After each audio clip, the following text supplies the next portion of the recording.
हवा प्रदूषित। राजेंद्र सिंह जी एक संकल्प लिए, आप पेशे से डॉक्टर रहे हैं, लगभग हम उम्र हैं आपका, तो गूगल पे आप देख लेंगे तो आपका सब कुछ आपको मिल जाएगा।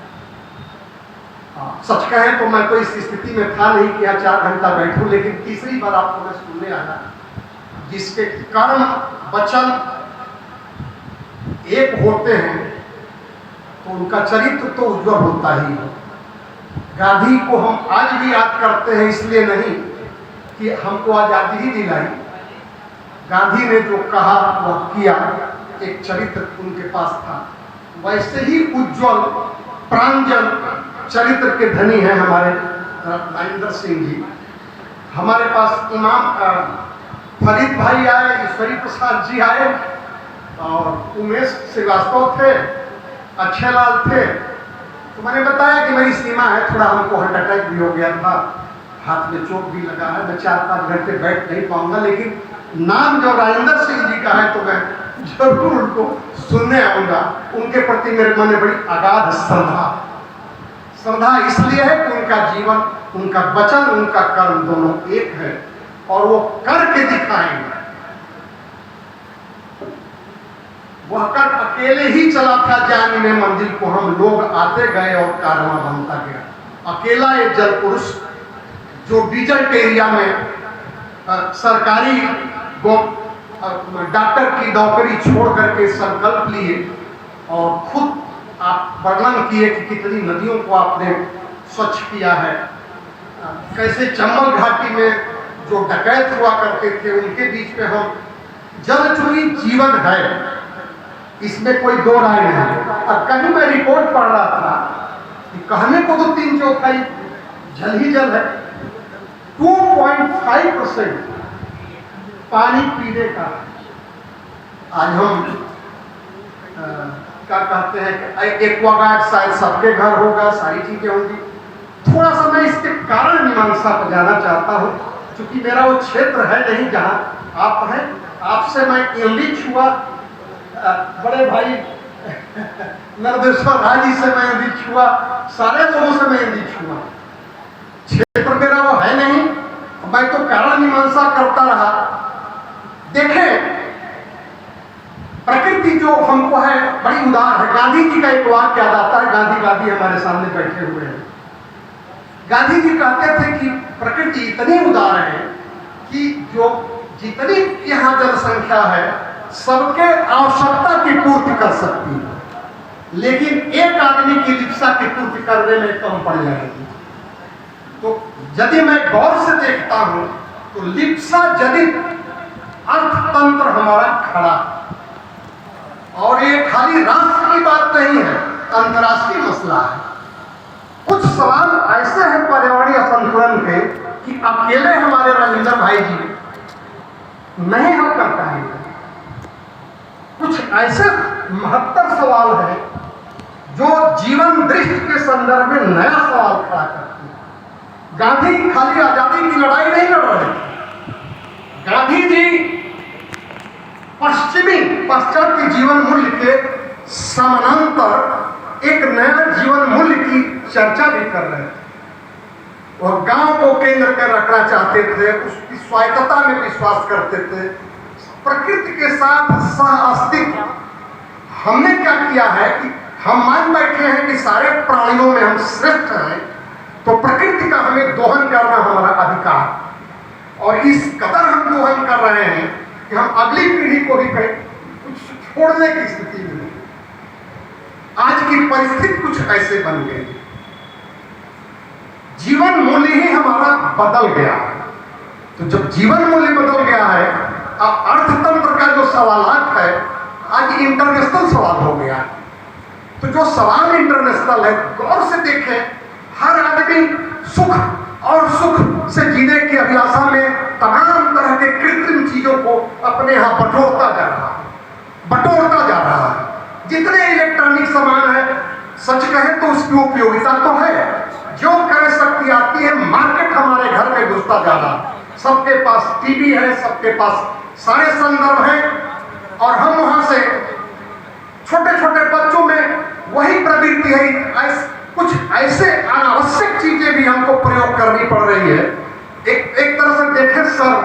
we have been thrown into the system and being danced just like a puppet, just like a puppet.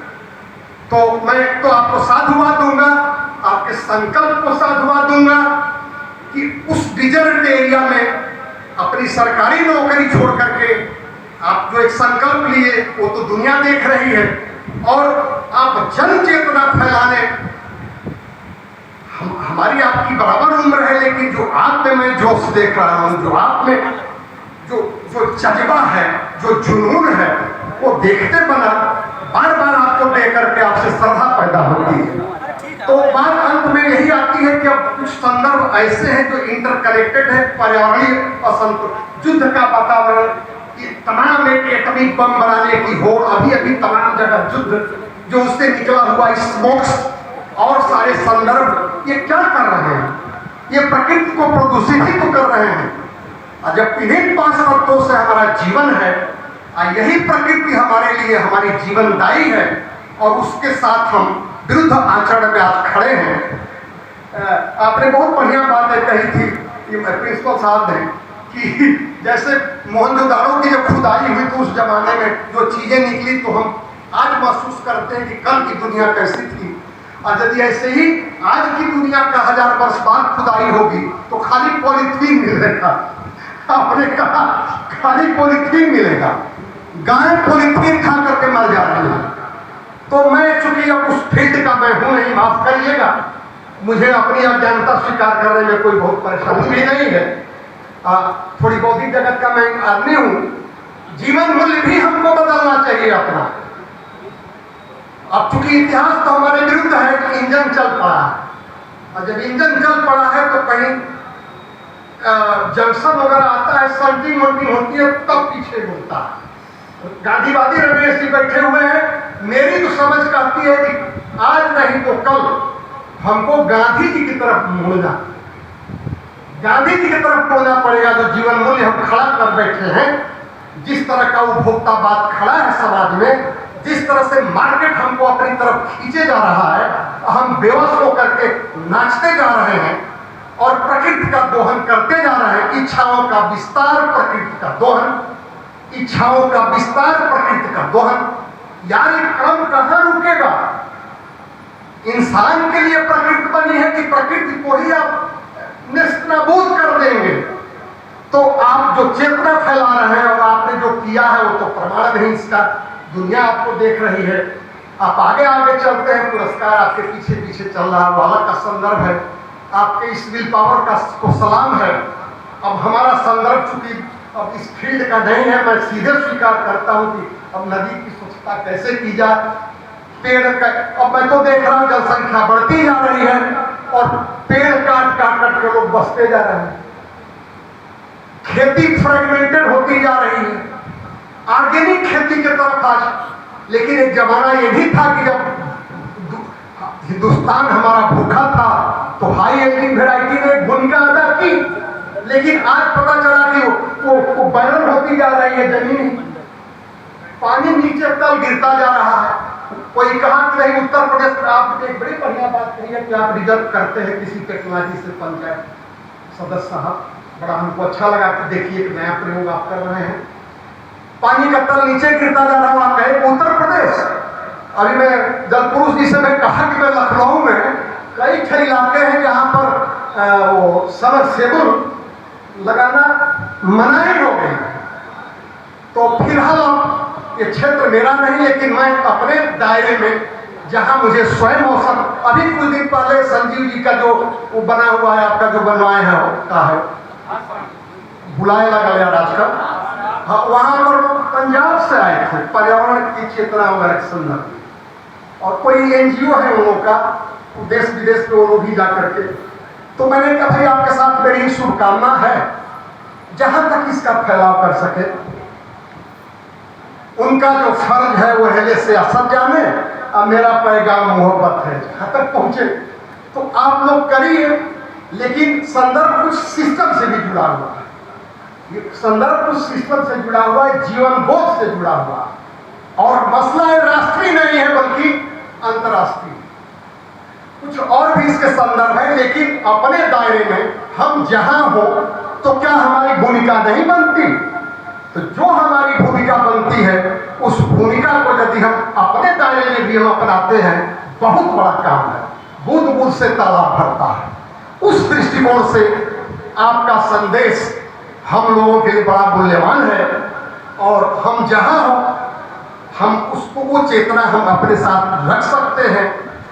प्रकृति को जितना कुछ हम स्वच्छ बना सके अपने ही दायरे में सही, जिसकी जो भूमिका हो, जो शक्ति हो, बहुत बड़ी बात होगी।